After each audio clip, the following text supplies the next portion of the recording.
Não existe uma forma mais adequada para falar da morte. Todas as vezes que nos deparamos com esse assunto, as palavras ficam de mal conosco e não existe uma frase que se enquadre exatamente neste momento. Dizem que para morrer basta nascer, mas essa verdade é difícil de digerir. Não fomos ensinados a reagir diante da morte. E se fomos ensinados, essa lição não ficou bem clara. É por isso que mesmo nós que somos cristãos, quando alguém que amamos morre, a primeira coisa que vem na cabeça da maior parte das pessoas é: por quê? Por que Deus permitiu? Por quê? Por que Deus não fez nada? Por que tinha que acontecer deste ou daquele jeito? E olha que muitas vezes oramos pedindo para que Deus faça a vontade dele. E quando ele faz, perguntamos por que ele fez. A questão é que vivemos enraizados aqui, neste mundo. Como se não fôssemos passageiros, vamos nos apegando a muitas coisas e o medo de morrer e deixar tais coisas vai assolando nossos dias.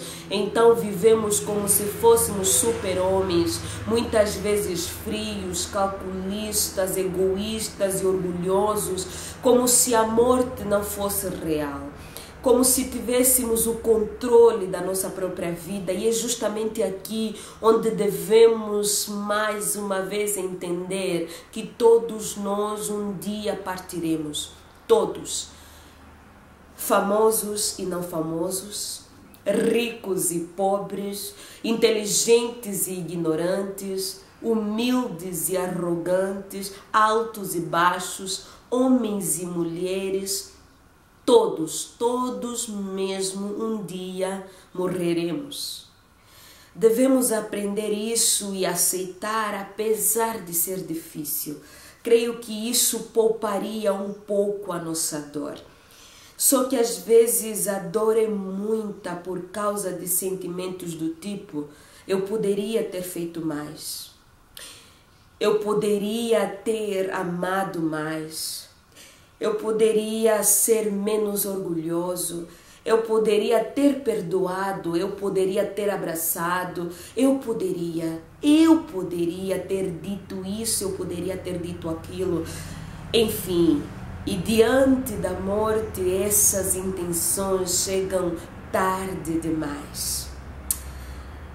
Infelizmente, Marcelo Rezende se foi. Um jornalista que não fez apenas jornalismo, ele marcou a vida das pessoas com um caráter íntegro, uma personalidade simples, um coração altruísta. E uma coisa que me marcou muito no Marcelo, mesmo sem ter o conhecido pessoalmente, foi a sua autenticidade.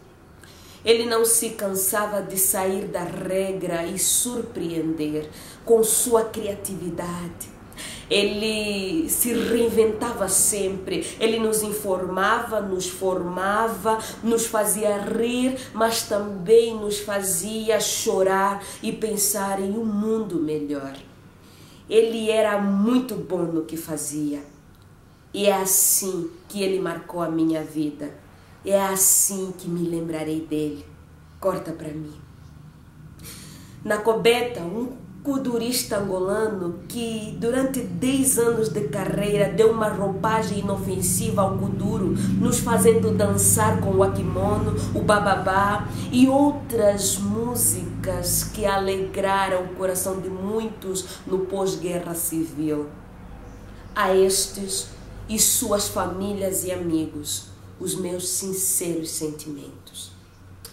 Existe uma tribo no Congo, um dos países africanos, que quando uma criança nasce, eles choram alegando que veio ao mundo sofrer. E quando uma pessoa morre, eles se alegram, festejam, dançam, agradecem por todos os momentos que desfrutaram enquanto a pessoa estava viva. Eu realmente acho isso incrível.